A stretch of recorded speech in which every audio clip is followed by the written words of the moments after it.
Hi, my name's David Fox. I'm founder of Tampopo Restaurants. It's our 25th year in Manchester.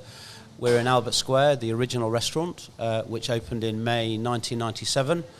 And to mark that, I thought I'd do a few podcasts to talk to some interesting people about their time and journey in this great city, and what better place to do it than in a restaurant over a drink and a bite to eat. And I'm very privileged to have here Mr. Stanley Chow, who I've bumped into, danced to his music, have some of his artwork. So our paths have crossed a number of times over the years. So thank you very much for coming along today. Well, thank you for having me, David. It's an absolute pleasure. Yeah. Very good.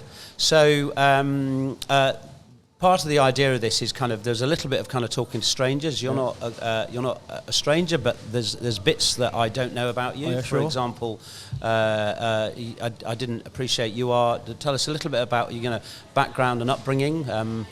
Where were you born, and what got you to this to here today? Okay, I'll try and make it as concise as possibly can. But I was born in Wythenshawe. My folks owned a chippy in Altrincham, so essentially I grew up above a chip shop, like when I was in my younger years, and then later down we moved to Marple, and I still lived above a chip shop, and that was my formative years really. Just it was always nice to not nice, but I was brought up with food really. Yes. So this almost being asked to come on here was okay, I'm happy to, I'll talk about food all day, really, But yeah, essentially that's my youth, really, But then I went to school in Macclesfield, and then after Macclesfield, I went to Manchester to do my art foundation course, and after my foundation course, I ended up in Swindon to the School of Art there, and also studied in Lyon as well, and then in France, which has a great food culture. And but then after I finished there, I moved up back to Manchester and tried to carve out a career as an artist. At what age was that when you moved back? I was about 21, when I moved back, and so what I did know was when I moved back, I didn't want to work in my parents' chippy, so it was always a case of I left home, moved into central Manchester, and just tried to forge a career as an artist, really, and that wasn't really happening, to be honest with you. So I spent quite a few years DJing as well. So that was essentially my full-time job for a few years, whilst DJing at night time, and then with the money I made from DJing, I wouldn't need to have a proper job, so I just spent all the daytime in building a portfolio, really. Oh, very good. Yeah, very good. And I suppose you're and I'm sure you're happy with this, but you're iconically known, really, locally and internationally, for your iconic print or portraits of well-known football managers like Bielsa. Yep. You're a Leeds fan. Oh, yeah, of course. Yeah, I forget. So giving away my origins there, and that it's writ large over here, whether it's on the tram lines, on the tram stops seeing there, but also further afield. Have you got examples? I've seen you you do a lot of work for The Economist as an example. I've done work for The Economist. I've done work for all sorts. Well, how it really started was I was getting work as a in magazines, lifestyle magazines and fashion magazines, teeny fashion magazines, as drawing fashion illustrations and stuff. And then I was also getting work as a storyboard artist and just doing storyboards for Head and Shoulders adverts and stuff like that, And I was doing that for maybe 7 or 8 years before I realised this isn't what I really want to be doing. I spent all my years in school just doing funny cartoons and portraits of my friends and teachers and stuff like that. Yes. And celebrities as well, and selling them as well. Even back in the school days. But when I came out of art school and coming to the real world, I didn't have the confidence to actually go do what I was really good at, really. You mean, because there were so many great cartoonists and portrait artists. I thought, like, there's no point in me trying to compete with them. I'll just try and find my way in other ways, you know, and like, and I was interested in fashion at the time, so I tried to become a fashion illustrator, essentially. And I got bored of it, and then I just like, right, I need to make a change now.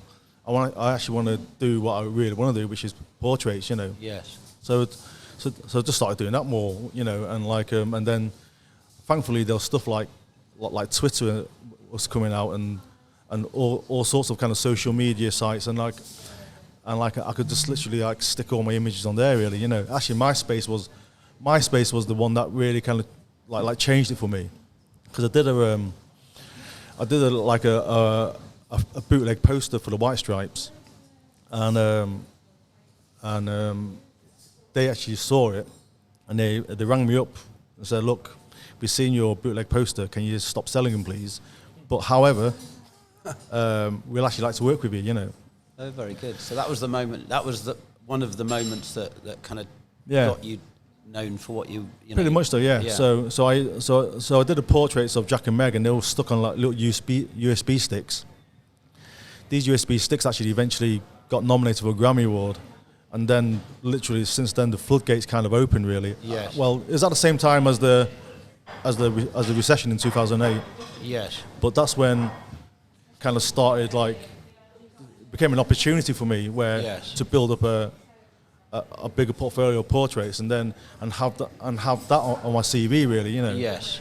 And then it was just, the floodgates opened, and I ended up working for like the New Yorker, like the New York Times, GQ. Yeah. This is all in the States, you know. I mean, I wasn't even particularly well known over here, but I was starting to kind of get a reputation over in America, which kind of and that was but I think it's like the work for the New Yorker which really established me, like put me on the map more than the actual White Stripes job, and like because, you know, it felt like, you know, like I think over time, because of Twitter, there was people cutting on this young lad from Manchester is actually making waves over in America, and that's that's how I got to get well known over here, basically.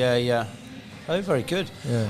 And in terms of the kind of art itself, do you, because what I notice is from your work that there may be somebody or something happening in the news, and then there's you do a portrait, and the portrait is that something that you, I suppose, on one level there's a kind of commission, or you've been asked to do stuff, but my perception is there's also a fair bit that you choose to do. Oh, absolutely, you know, For example, if, you know, I mean, like, you know, it's like, for example, when David Bowie died, it was just obvious that like to just do a David Bowie picture and stick it on the internet, you mean, and see how it travels, you mean, and like and I was doing a lot of that, like you know, but like back in the day, you know, when Bradley Wiggins won the Tour de France, it was kind of like, right, it looks like he was going to win the Tour de France, so I'll do a Bradley Wiggins picture just in case he does win it, you mean, so obviously when he wins it, it kind of like adds to the celebration of him winning, really. So I did a lot of that, really. And another sort of, these kind of random question, but I'm interested, a bit like, I suppose, as a musician, are you really popular in Brazil, or, you know, are there certain regions that you have a certain amount of not odd, or, you know, you're particularly liked in Japan or whatever, or is it? There's a weird time I got really liked in Mexico and Norway. I mean, like, and this was because I was illustrating a lot of footballers at the time. Oh, okay. And then I ended up on the Premier League show, which gets like shown across the globe. You know what I mean? Yes. But I think it was the picture I did of like Chicharito, and then all of a sudden I had a whole raft of Mexicans starting to follow me on the internet, really? and then, but also because I'm a Man United fan. Yes. And like you know, like and Norwegians are, you know, known to support Man United for some bizarre reason. Yes. I mean, I guess it's Ole Gunnar Solskjaer, but like, but a whole raft of Norwegian fans started kind of like paying attention. You know, which is interesting, you know. Very good. And then, and in terms of your work itself, do you get do you get requests for kind of like private commissions from people that aren't famous at all that said, actually, I'd really like this as a birthday present or a whatever? Well, admittedly, right now I get asked literally every day now. You know what I mean?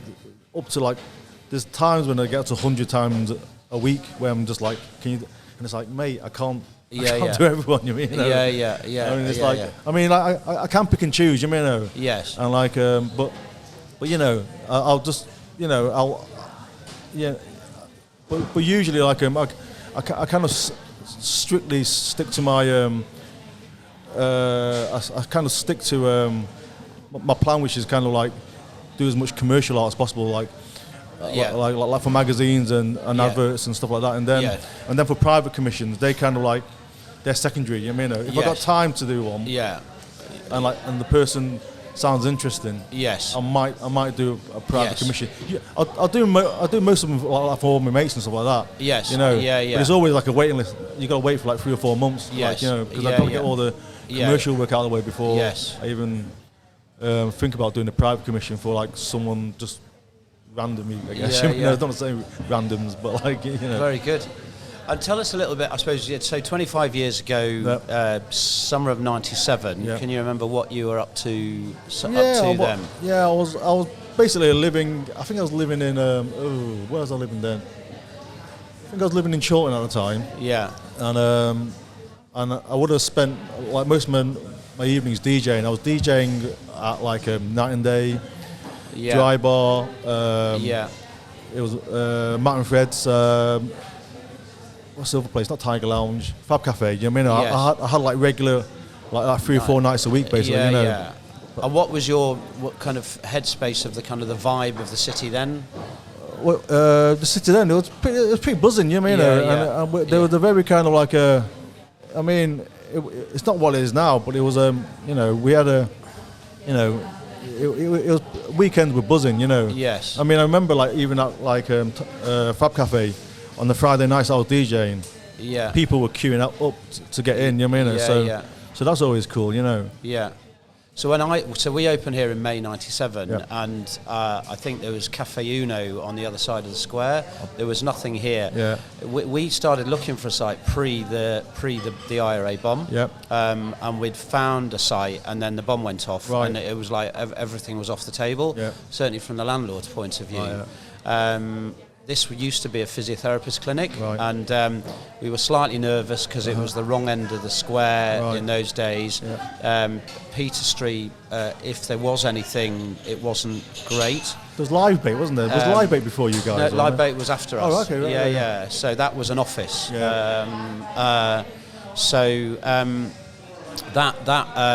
But actually I'd lived in London for 9 years, and it was an exciting time to come to Manchester, and for me it was I had an office job, it was a complete career change.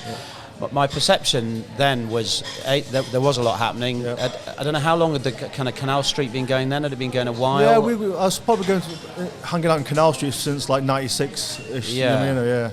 And it was the same in London. Remember in those days, the licensing laws meant that there weren't that many places you could go for a late night drink. You had to actually pay to go into a club. Yeah. So it was only then that the licensing laws relaxed a bit, and it was mainly around the gay village where you could go in and basically have a pint and a chat. So basically not a club, if you know what I mean. Yeah, sure. And so Canal Street was a very popular place, and in those days Sankey's was going in Ancoats, and that was we used to have kind of an arrangement with the guys that ran Sankey's, and we could get in a bit later post work, but it was, for me, it was a very kind of exciting time to I was probably slightly too old to be fully on the kind of part of the rave scene. There was a few friends of mine that did it, but my brother, who's a bit younger, was very embedded in that kind of genre, for want of a better word.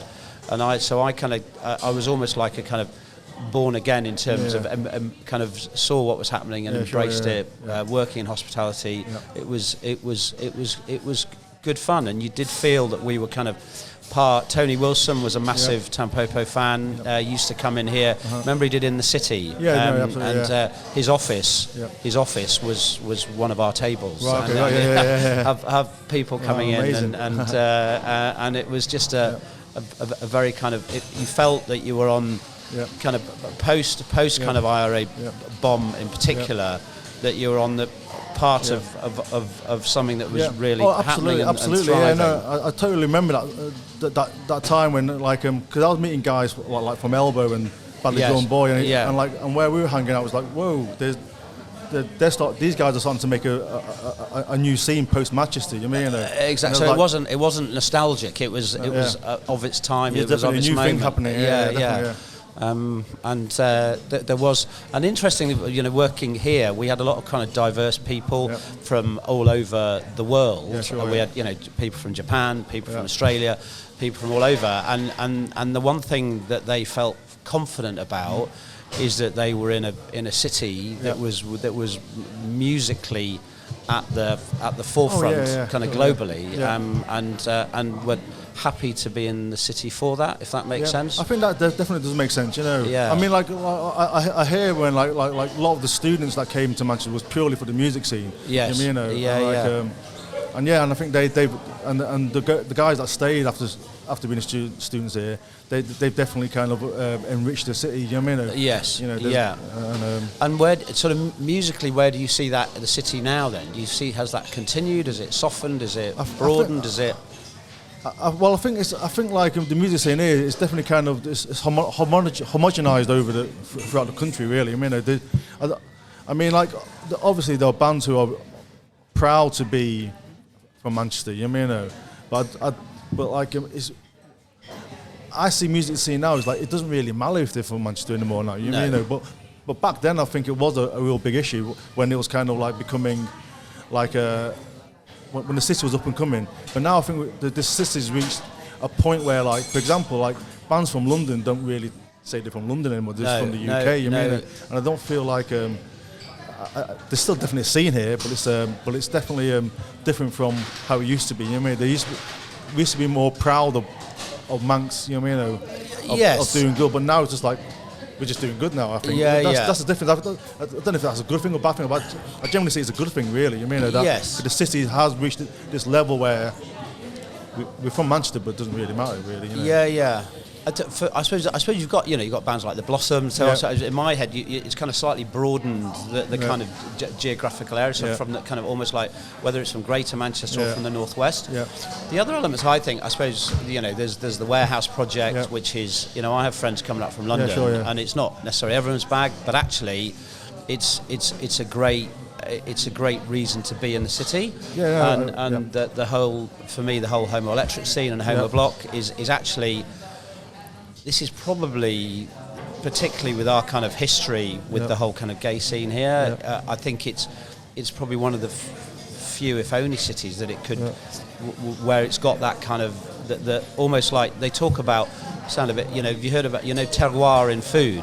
Who? Terroir. Have you heard of terroir? No, I haven't. Terroir, which is, Tony Wilson did an interesting thing years ago on Granada about it. But so the French idea of terroir or wine is actually, so for example, the French food is of its place. So if it's come from a region, it's come from that area because of the soil, because of the temperature, because of the. So it kind of means kind of almost of its place. So it can only be there because of where of its place. So.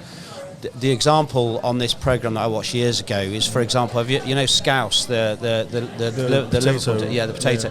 So the concept of terroir of scouse, for example, is that actually Liverpool as a port, where with a lot of influence from the Scandinavian countries, which is where the kind of pickles have come from. So that's where the pickle and the scouse has come from, and the stew and potatoes is very much of its place in terms of the northwest. But without probably sounding a bit too fancy, the kind of the notion of like Homo Block or Homo Electric is actually the genre of music. The influence in terms of the kind of that the homos heteros don't knows for me is Manchester. it can only really be born in Manchester. If that makes absolutely. sense. Yeah, that totally makes sense. Yeah. And for me, that's what's kind of exciting about the city. Right. In that, you know, for me is how it travels on the kind of journey as a city, but it's still got its sense of place. If that makes sense. No, I get that. Yeah. And you know, London. And again, I love London. Yeah. It's a great city, but it's a global city. Oh yeah. Whereas you do feel in my kind of sales pitch for living in Manchester is that actually there's still an element of sense of place about it. Does that make sense? No, absolutely. I totally agree with that. But I also think Manchester has become a global city now. Yes. And that's where I wasn't. You know, that's where I think like all these kind of things are slowly homogenizing. So we're kind of like, you know, and most people that I meet nowadays in Manchester aren't even from Manchester anymore. Yes. So that's the thing I love about Manchester more than anything else, really. I mean, we still have, you know, a lot of people are still kept to their roots, but the influx from everyone else is so apparent now. Yes. And I'd be interesting because you're British born from Manchester, so you're not an immigrant. No. But you know, I feel quite strongly, and don't get me wrong, as a nation, and as, you know, there's still a lot of work to do. Oh, totally. But it's kind of, if I have a foreign national coming to work with us, you kind of feel this is probably one of the best cities to be in. I totally agree. As an immigrant or as an outsider, irrespective of kind of race, colour, creed. I think that's always been like that. You mean, which is, I guess, why my parents kind of like located here. Really. You know, that's Should we order some food? Go for the. You know what? I always order the Balinese pork belly when I come here as well. Balinese pork belly, that's a good one. Yeah. And might go for might do the king pad thai wrapped in an omelette. Have you had that before? I've not tried that one, but I'm happy to have a go at that. So the idea that the kind of notion, I think in Breaking Bad, that the Walter White met the guy from the chicken shop, and he cooked a meal, and it was a soup or something, and he said, food has this ability to take you to a place, and you know, at its best takes you to kind of a moment in time in your kind of in your childhood, and that might be a stew, it might be a certain dish. For me, I grew up in my parents met in West Africa, and I grew up there, and there's a certain Nigerian dish, which is an okra stew, and eba, which is cassava, and that takes me to that place. I think you'd mentioned that yours is special fried rice. Well, basically, like my favourite dish is like was special. My dad's special fried rice. You know what I mean, and then I'll just slobber it in curry sauce. That was kind of the thing that I always, you know, that I think about my youth, really. You know, and like and I spend like so much, you know, if I got a weekend free on my own, I can just order whatever I want. I'll just go and find a Chinese takeaway, order on Deliveroo, and just see if I can find one that actually is close to like my dad's version of special fried rice.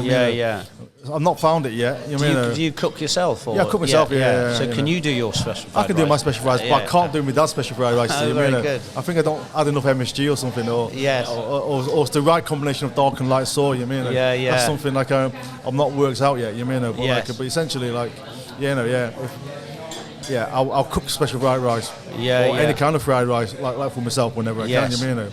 MSG is an interesting one. There was a book I read a while ago, and it said, and it was written by a writer from New York, and he had some brilliant chapters. But one chapter was called "Why Doesn't Everyone in China Have a Headache?"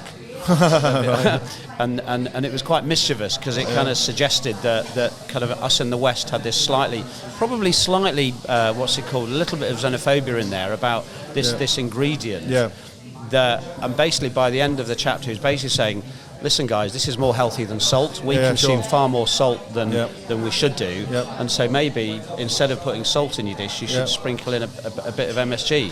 And I've noticed it's kind of slightly coming back into fashion in that people are having it. You know, I've been testing it with my son on. You can have it on popcorn as well, supposedly. So, where's your headspace on that? As far as I know, it's always been in fashion. As far as I'm concerned, like by the cooker, we have the salt and salt and pepper, and the sesame oil. There's normal oil, and there's also a little pot of MSG as well. It's always it's always been in my, it's been everywhere. Culinary repertoire, it's always been in your, absolutely.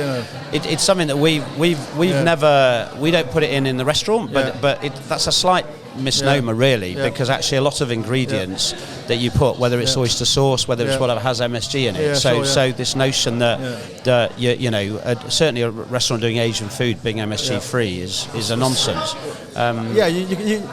There's obviously other kind of like ways of adding MSG without calling it MSG, like different stocks and stuff like that. Yes. And it's like you just want to add it just makes adding flavour a lot easier. And it's, in the chapter that I read in this book, it was basically they did a placebo test. I don't know if you've heard about this. They did a placebo test on people who said they had headaches from having MSG, and there was no great, thank you. There was no evidence at all to suggest that it had anything to do. There was no likelihood, and it is to say it's not to suggest that they didn't have a headache, but it may be from something else that they'd eaten. But well, the thing I read was like back in the 60s or 70s, when Chinese food in America was starting to literally take over.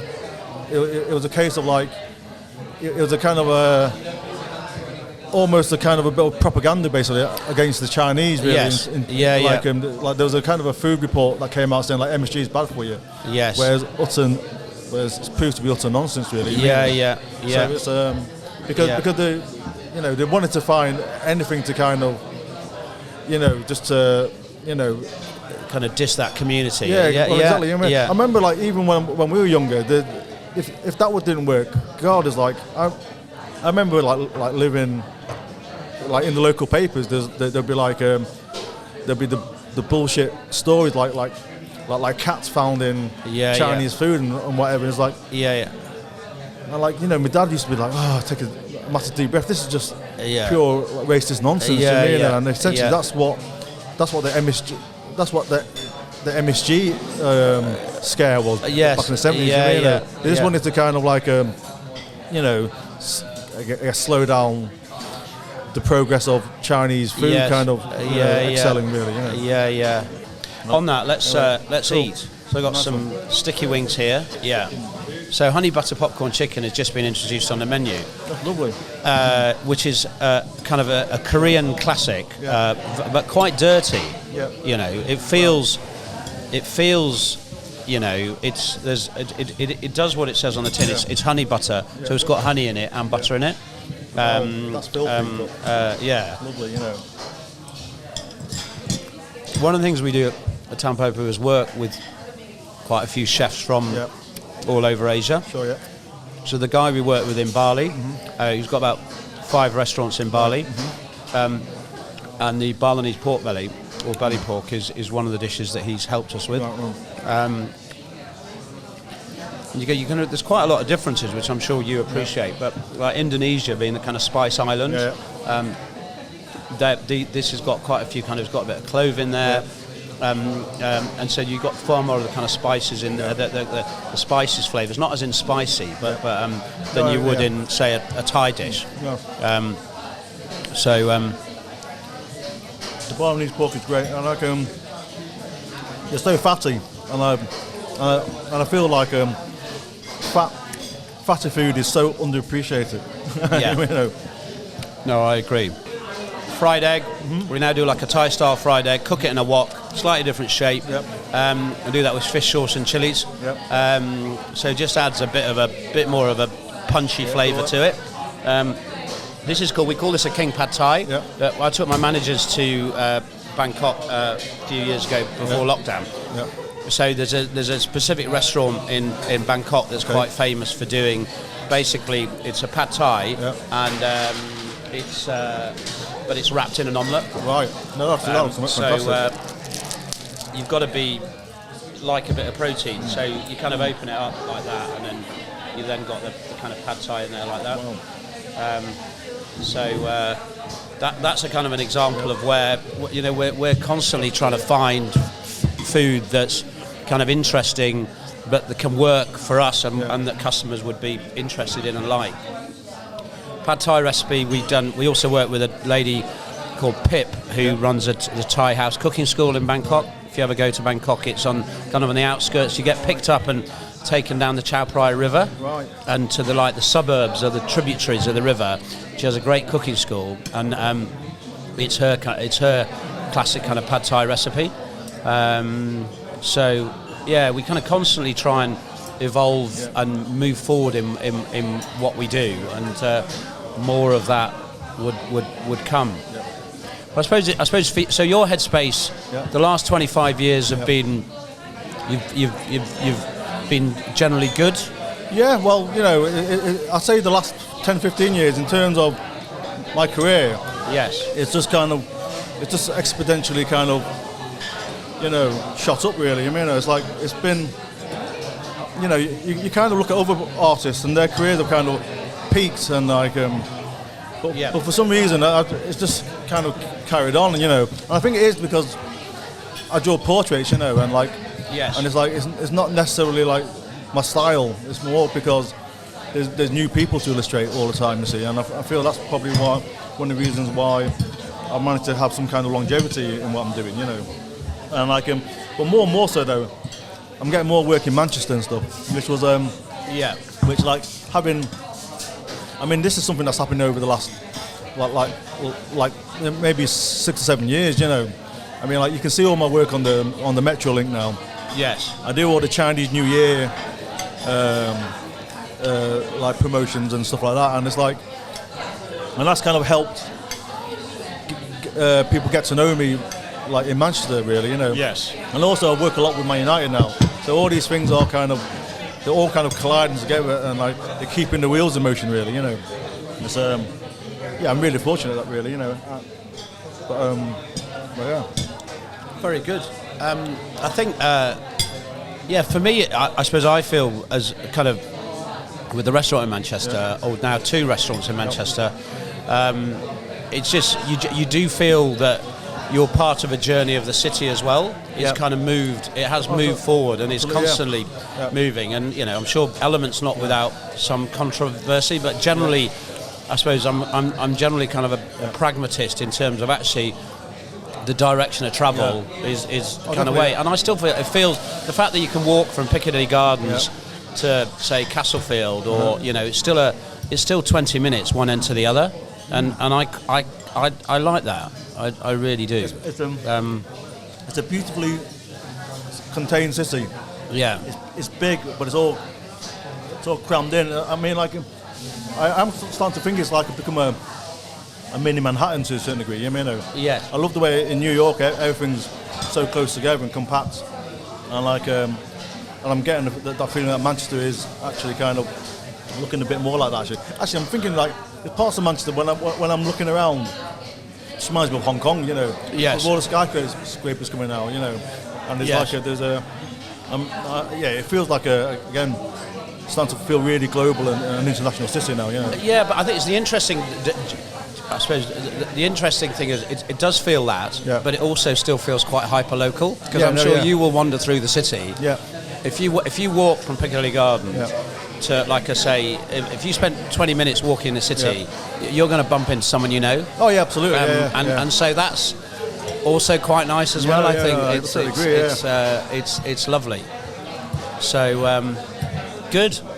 Well, I think we're done. Thank you very much for your time. I've certainly enjoyed I'm absolutely hearing what you've got to say, and so pleased you asked me. I'm so pleased you're feeding me too. Yes, the food is excellent. Here's to the next 25 years. Cheers, absolutely. Yes, thank you very much. Cheers. Good. So thanks for watching, wherever you are. Thank you, Stanley, for coming. We're going to finish off the food and come down to a Tampopo restaurant, or indeed any restaurant, and have a good old chat. Thank you.